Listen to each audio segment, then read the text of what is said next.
Hey guys, today we're going to talk about Islam, and not just the religion, but more important, the Islamic civilizations and the caliphates that emerged around the world and radically changed world history.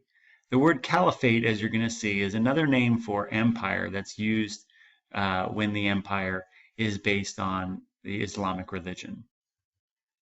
Now, Islam, as we know, is one of the most important religions in the world today, along with Buddhism and Christianity, Hinduism, and some other smaller religions. If we look at the Muslim world today, we see there are millions of Muslims all over the world. Of course, we usually think of Muslims in the Middle East, and it's true that that is the heart of Islam. And in fact, right around here is where Islam started. But as you can tell, Islam has spread far to Russia, all the way down to South Africa, of course, to the United States, down to Argentina, and the most populated, the most populous Islamic community or country in the world, the country that has the most Muslims, is a good trivia question. Most people can never guess. The answer is Indonesia. Way over here in Southeast Asia, Indonesia, the country with the most Muslims in that country. How did a country way over there adopt a religion from here? Well, as you can tell and as you can imagine, trade routes connected the Middle East, Asia, and Southeast Asia and helped the spread of Islam. Now, before Islam, we're talking about the year around 600. What we're going to be talking about was happening in the Arabian Peninsula, which looks like this. Up here you have the Byzantine Empire, and this is Greece, and this is what we now call Turkey. Over here is Egypt. And this little boot down here is the Arabian Peninsula, which is now Saudi Arabia, which is now Dubai, etc., etc. And in Arabia during this time, it was a community that was deserts, as it is now. Most of the people there were what we call nomadic Bedouins. Now, nomadic means they move around. They don't stay in one place. They tend to move around from settlement to another. And Bedouins are a description of a kind of people who maintain animals such as sheep and goats and camels. They tend to be focused on sort of a tribe, and they tend to be nomadic. Because they're nomadic, they're also typically involved in trade. And the area that we're looking at here was a major trading area. It's right along, not too far off of these routes. So people in the northern part of Saudi Arabia would have been very much connected in with what has been happening here for 1,000 years, which is massive trade between Asia and the Mediterranean. Now let's look right here at a few key cities. Down here is Medina. Down here is Mecca. And during the time of Muhammad, we're going to see Mecca is very important. Medina is very important. And as you can see from the key here, this green section is how far Islam spreads during the time of Muhammad. Now, Muhammad was a really interesting guy. His full name, Muhammad ibn Abdullah, was born into a merchant family in Mecca around the 570 CE. Difficult early life. He ends up marrying a woman named Khadijah, who ends up becoming very important in his life. And by the age of 30, he's a merchant. And I think that's one of the things that's really interesting and important and significant about Muhammad is that he is a merchant. If we think about merchants, merchants are people who are constantly moving around and are trading. And that's going to really shape the future of Islam as a religion. We know that merchants themselves often carry around religion, and now we have, for the first time, a major religion founded by somebody who is a merchant. Now, at the age of 40, he has a spiritual experience that there is comes the idea that there is only one God, which of course is an idea that had existed also in Judaism and then later in Christianity. He calls the one true God Allah. Well, we say it's Allah, but really it's just he calls him God but Allah is God in Arabic, so we tend to use the Arabic word Allah, but it's the same one God language as other people have used. Now, this idea was really different because at that time in Arabia, there was not, people weren't Christian, people weren't Jewish, people were mostly small polytheistic religions. They believed in many different religions, as many places in the world believe things like that at this time. Don't think that just because Christianity and Buddhism existed and were giant, that everybody in the world was either a Christian, a Buddhist, or a Hindu. Okay. In terms of Muhammad, what happened next? He began, of course, to get followers. His followers will later write down his ideas in the Quran, which is sometimes spelled Koran, but you also see it spelled Quran. And then even later, the Hadith comes along where some of his followers write down some of the things that they say that Muhammad said, but these are considered, some of them are reliable, some of them aren't, so they're not considered part of the Islamic holy book. Now, Muhammad has some conflict in Mecca, where he's from.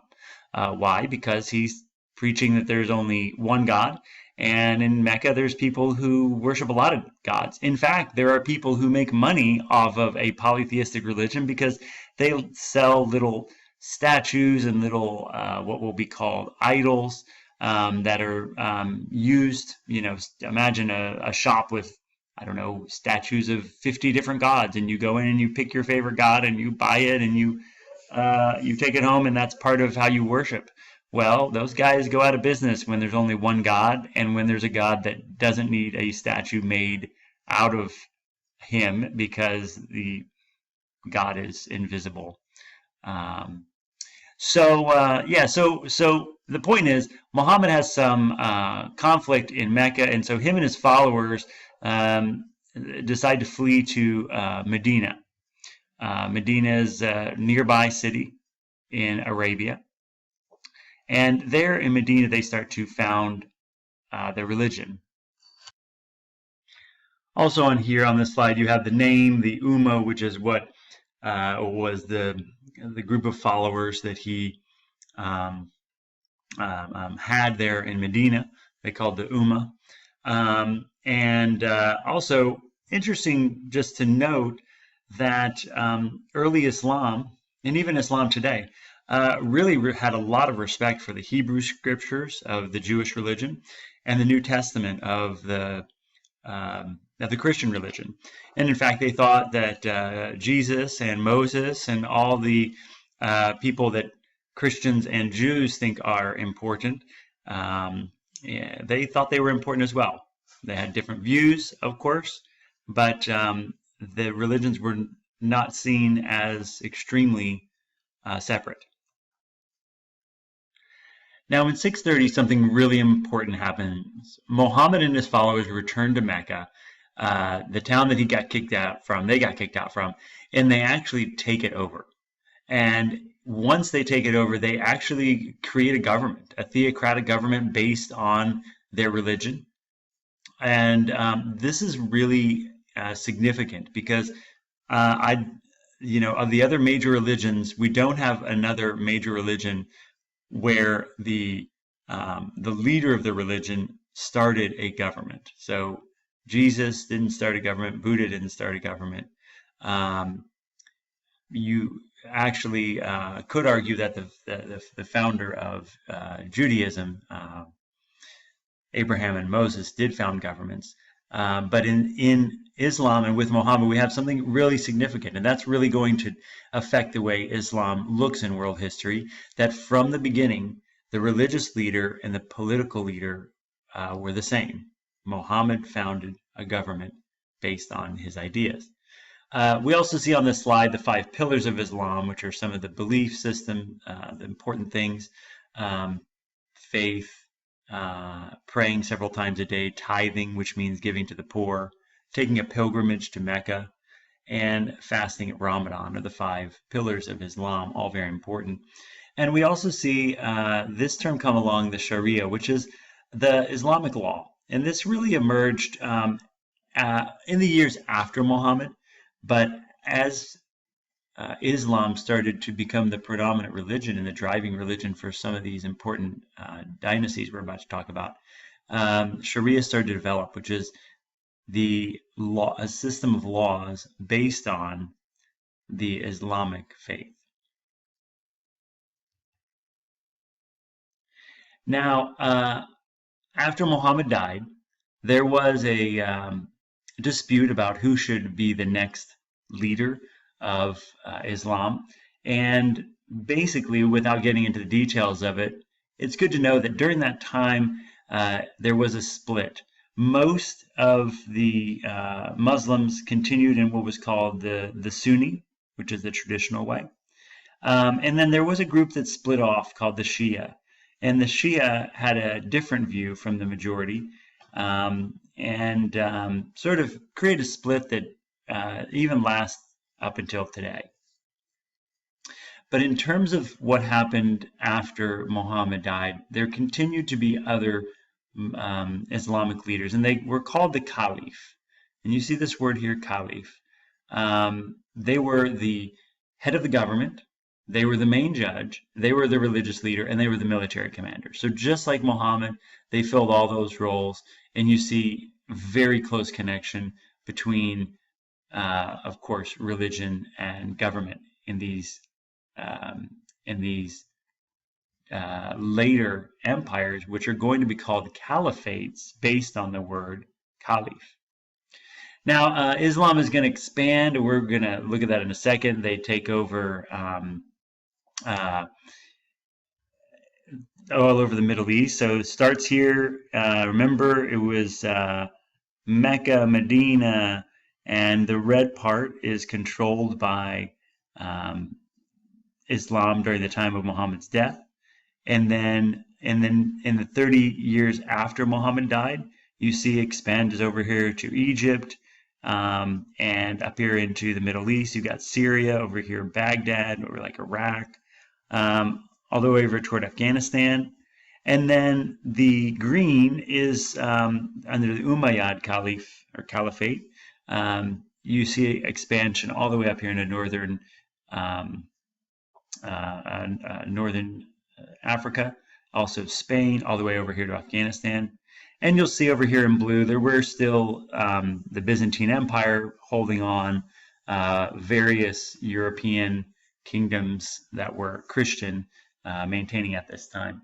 Now, as this is happening, let's look at how quickly this all happened, because it was really interesting how quickly it happened.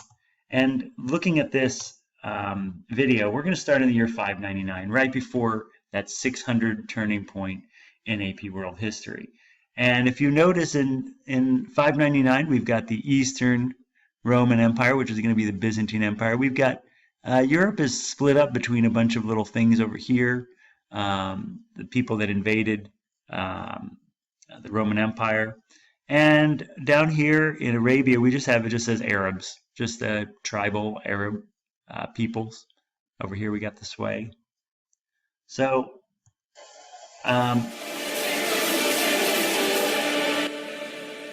we start to see the Sassanid is emerging, and look, that little dot right there that's forming in Medina is about to get a lot bigger, so keep your eye on that dot right now. You see the Byzantine Empire, you see the Sassanid. All right, let's watch what's happening there in Medina. Starting to spread. It's already taken over all of Arabia. Now it's starting to get in, take over the Sassanid, and it's about to take over, look how it's already squeezed the Byzantine Empire. And here's the Umayyad. They're going. Now watch Spain right here. This is Spain, and this is Europe, right? So all this is considered the heart of Europe.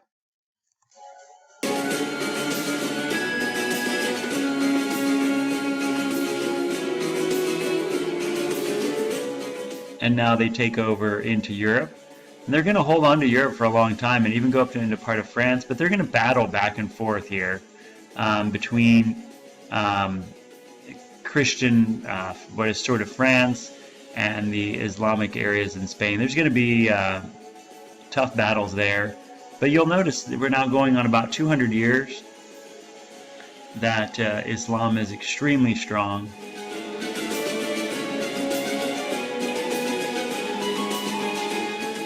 Keep an eye on Spain, because at some point soon they will get kicked out of Spain.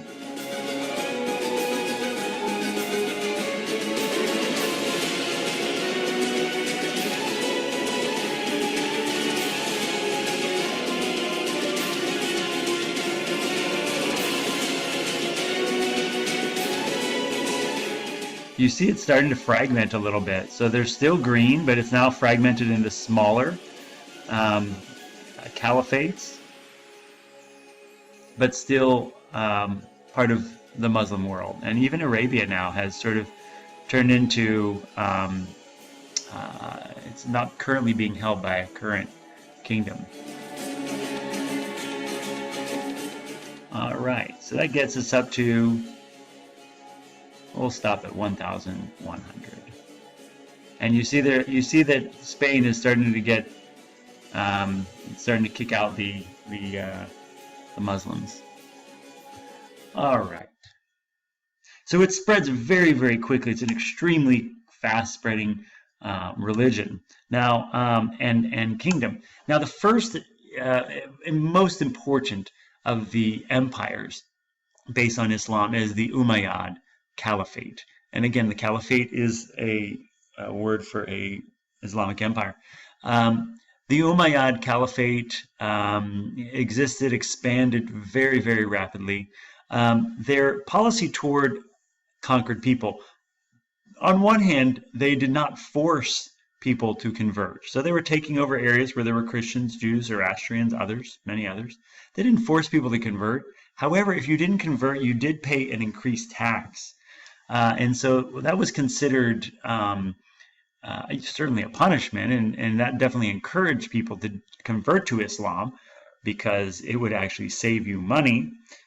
So you could say their attitude toward conquered people was somewhat harsh in basically forcing people to pay if you weren't a Muslim. But at the same time, they did not necessarily force people or kill them.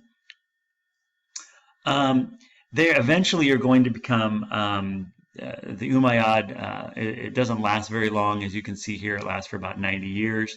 The people they conquered were not happy with the taxes they had to pay and things like that. And so soon the Umayyad is going to fall apart. And it's going to lead into the Abbasid Caliphate. And the Abbasid was much more understanding of local people. They allowed people to have more independence, and they put their capital in Baghdad, what is now still Baghdad, Iraq. And there was Baghdad became this massive, amazing city. There was a lot of trade, there was a lot of culture there, and also it was the house of wisdom, where there was some of the greatest scholars in the world there in Baghdad, working on some of the great innovations and the great ideas of the time. Islam was a very urban civilization. The cities were very important. Merchants were very important. In the cities, they built massive mosques. And in the cities, there would have been a lot of mix of different kinds of people. That's very much how the Umayyad and Abbasid caliphates were, just as other great empires are. The importance of cities continues very much in every empire. Now, very important, again, trade is always an important thing. And with these giant Islamic empires, as you can imagine, there's going to be massive trading across that Mediterranean Sea that we saw. The entire southern half controlled by the Muslim empires, and of course the Middle East, which is where the Silk Roads all go through. There's various crops that get mentioned at this time. I have to mention sugarcane. Sugarcane is going to become extremely important later in history. Also cotton, many other things are traded at mass amounts at this time. Now, one thing we've talked about horses being used in trade. Now, we want to mention camels. Camels are great for trade. They're a little difficult to work with. They're a little stubborn. But of course, as you probably know, they're great for going across long distances without much water. They're great for going against deserts, as you find all over the Middle East. And I also want to point out this word, caravanserais. These are little, you could think of them as towns or rest stops. You might want to think of them as rest stops on the highway. When you're driving down the highway and you find a rest stop, you can stop. You can use the bathroom. You can get a snack. You can walk your dog. You can have a picnic.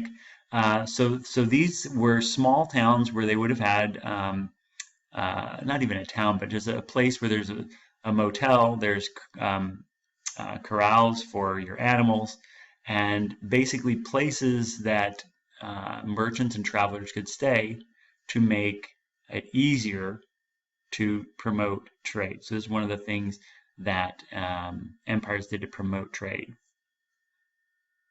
I also want to mention banks. Banks begin to be used on a large scale, and that, of course, will make it easier to trade. And this gives us an idea. This is in the year 1500. So this is right around the time of Christopher Columbus. And what we see here is this massive area controlled by people of the Muslim religion. And if you think about the Silk Road, you think about all these goods going back and forth, not just silk, but also spices from India. Islam was a huge part of this. Now, this does not mean that every person in the green zone was Muslim. Certainly, we know that in India, Hindu was still the dominant religion, but in these areas, there was a significant number, a large number of Muslim people, many of whom were merchants and many of whom were involved in trade. And if you see over here, England and Europe is very isolated. And if they want to get anything, France or whatever, they're going to have to get it from the Muslim world. And we're going to see later why that's a problem for England and Europe. And when Europe gets tired of having to pay the price and having to get trade only from these Muslim traders, they're going to try to find another way to get to China and to India. What do I want to mention here? There were many places that were taken over. Each of them had their own culture. We're going to talk in a second about Spain, which of course is over here. But don't forget, North Africa has a very distinct culture. It's somewhat different than the rest of Africa. And then an area that we don't think a lot about, this area is Central Asia, which is now countries like Kyrgyzstan and Tajikistan and Armenia, which I believe is where the Kardashian family is from. These areas that don't get a lot of discussion in the modern world actually are going to be very important in world history. And Islam is in all those places, and in each place Islam goes, it looks a little bit different. Let's talk about Spain, because we know about Spain. Spain is famous, and we just want to mention the fact that for hundreds and hundreds and hundreds of years, Spain was a region controlled by the Muslim empires. And they had their center right here in this town called Cordoba. They built a massive library there, a massive mosque there, and this was one of the most developed and most educated by far cities in Europe during this time period. It was way more educated than London, which would have probably barely existed. I don't even know if they existed at that time. Nothing, Nothing in France, nothing in Italy would compare to Cordoba. And even though later the Spanish royal family, the Spanish kings, managed to kick the Muslims out of the area of Spain, there's still a massive massive influence, Islamic influence on Spain. In fact, it affected, among other things, the language. And there are an amazing number of words in Spanish that come from Arabic. For example, what do we got here? Aceite, the word for oil. Aceituna, olive. Alfombra, which means rug, comes from Arabic. So these are words that are Spanish words that originally came from Arabic. You can see this just goes on. Oh yeah, the word for chess, ihedres, comes from Arabic. The word for scorpion, alakram, who knew? It goes on and on. Alcohol, I just saw hundreds and hundreds of words. We've just gotten through the A's, the B's, now we're on the M's. Fascinating. Very, very interesting. Oh, don't forget, this is an interesting one. Ojalá. Ojalá. And I think the word hola itself, let's see if that's not made it on the list. Hasta, wow, hasta. I guess hola didn't make the list. But you have, again, a huge number of words, naranja, that you studied even if you've only been in Spanish 1.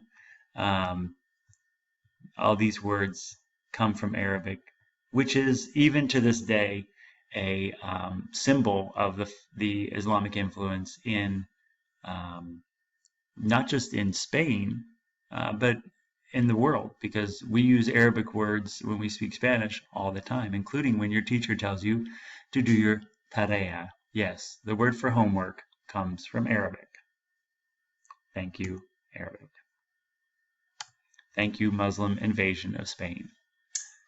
All right, so the Abbasid Caliphate is going to collapse. Every empire collapses, often for some of the same reasons. In this case, there was the debates about who should be the next person to rule the caliphate. There were uprisings from the peasants and the poor people.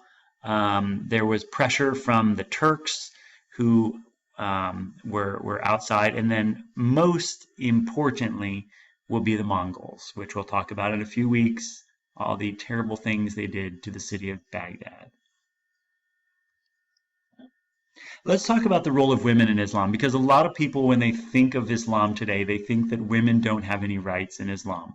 And I want to talk about this and put this into context. First of all, coming from the Arab world, even before Islam, women actually had a little more power and respect than they did in other places. This actually continued under Muhammad and under the Quran. So Muhammad, partly due to his relationship with his wife Khadija, who he respected and who had an influence on him and greatly supported him, he really supported women and women's rights and the security of women. For example, husbands couldn't just do whatever they wanted. They had to honor contracts. They had to respect their wives. Women were allowed to own property in the Muslim world. Something to give you an idea that was not true in Christian Europe until probably about 150 years ago. So in about the time of the American Revolution, I am not sure that American women could own property. I'm not sure about that. I'm not a U.S. history teacher. But the point is that Muhammad in 600 and 700 CE already was promoting the idea that women should have a right to own their own property. Now, things did change, and things got worse for women. Some of the things that happened was the veil. You think of Muslim women wearing a veil. That actually did not come from Muhammad. It did not come from Arabia. It actually came from Persia. It was a long tradition in Persia. And as they started to interact with Persians. As the religion grew, it started to change and morph. And when it got to Persia, they picked up this idea that women should be veiled and they shouldn't show their face. And that was brought back to places like Arabia, where now in Saudi Arabia, women can't show their face at all in public. And then the idea of isolating women, we believe actually comes from India. And so the veiling and the isolation of women, women kind of having to be kept separate, not interacting with the general community, eventually becomes part of some forms of Islam. And those came with the changes as the religion grew. And then later on, Sharia as they develop Sharia and as the years go by, they're really going to start to reinforce or go back to how it is in so many cultures where men are dominant. Now, I want to mention the same thing, very similar to what happened in Christianity. Most people, when they read the Bible, they see that Jesus had a very respectful view of women. He treated women and he spoke about women more favorably than most people around him. So you could say that Jesus, like Muhammad, promoted women, believed that women were valuable and were important, and were even more important than the society around them believed. However, as Christianity spread and it interacted and mixed in with the Roman culture, with the Greek culture, with other European cultures, it changed also. And just like 300 years after Muhammad, women in Islam did not have as much respect as Muhammad had wanted. 300 years, 500 years, 1,000 years after Jesus, women in the Christian world, especially in Europe, did not have as much respect, authority, and rights as Jesus imagined. So this is something that we see in several major religions, and it's very interesting. Here we see some images of women.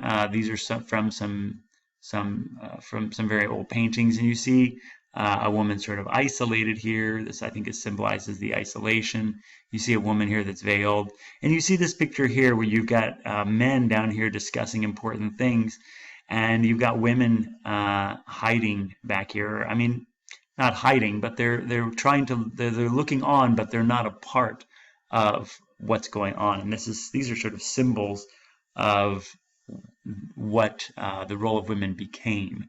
And what's also interesting, I want to mention about the images here, is that generally when you see Islamic art, you don't see a lot of images of people. And partly that's because Muhammad didn't believe in people making statues or images or things that they might worship.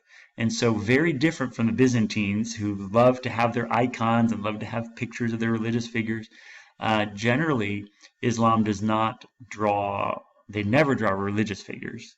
They would never draw Muhammad. But they usually, a lot of times, don't even make images of people. And so that's why when you go to a mosque, rather than seeing art that portrays people or even nature, what you'll see is a lot of geometry and a lot of really interesting designs, because that's what Islamic art generally focuses on. In terms of their Islamic cultural tradition, I think I just want to mention here a couple things. The Sufis, we've talked about monks and missionaries in Buddhism and Christianity. The Sufis were sort of, you can think of them as monks.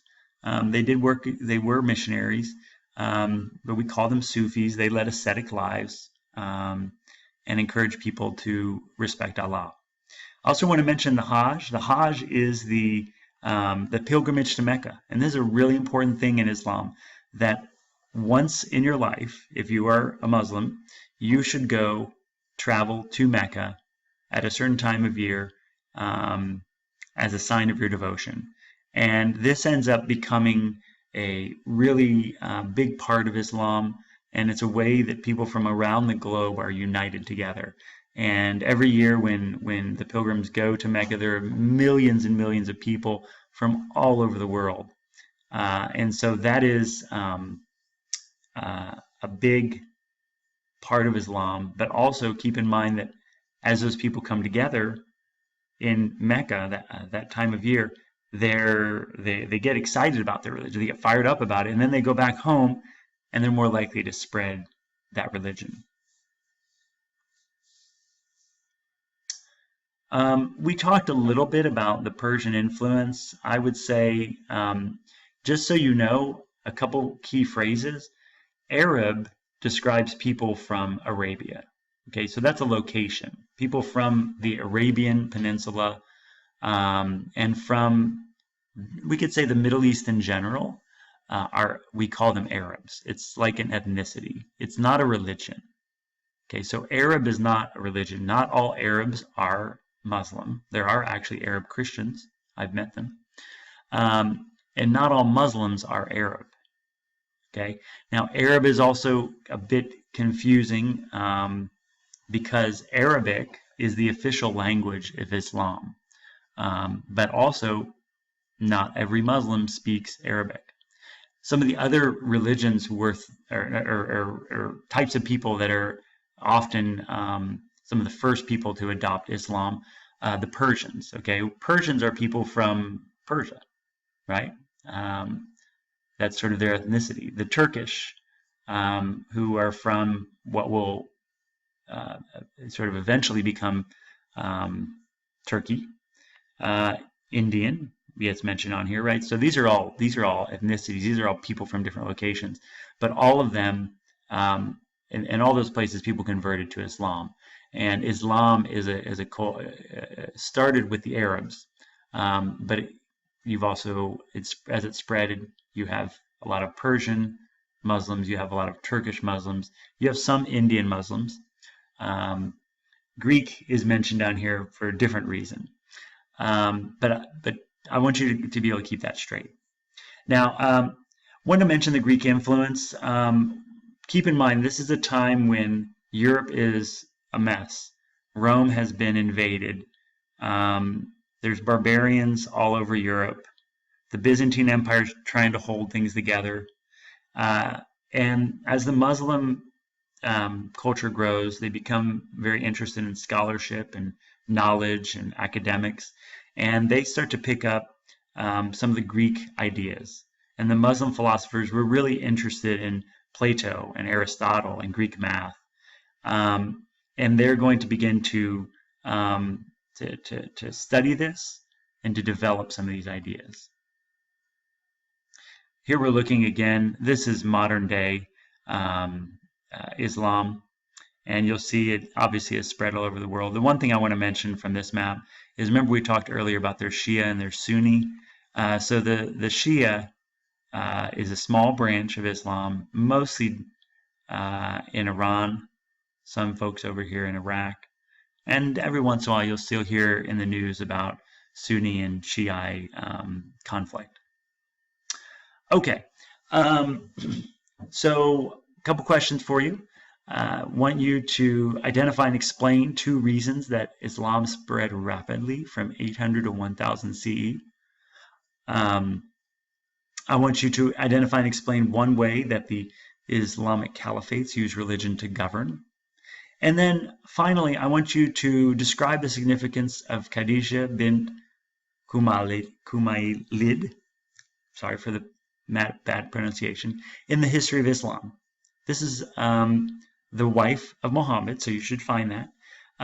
How might she have impacted Muhammad's view of women? Now for this, I did not discuss it in the PowerPoint, so do some internet research. Khadija's really important and interesting character in person in history, and so we want to, I want you to know a little bit about her. All right, and that's all we have to say today about Islam. We call it here the first trans-regional civilization because it expanded from the Middle East to Europe, to Africa, and to Central Asia.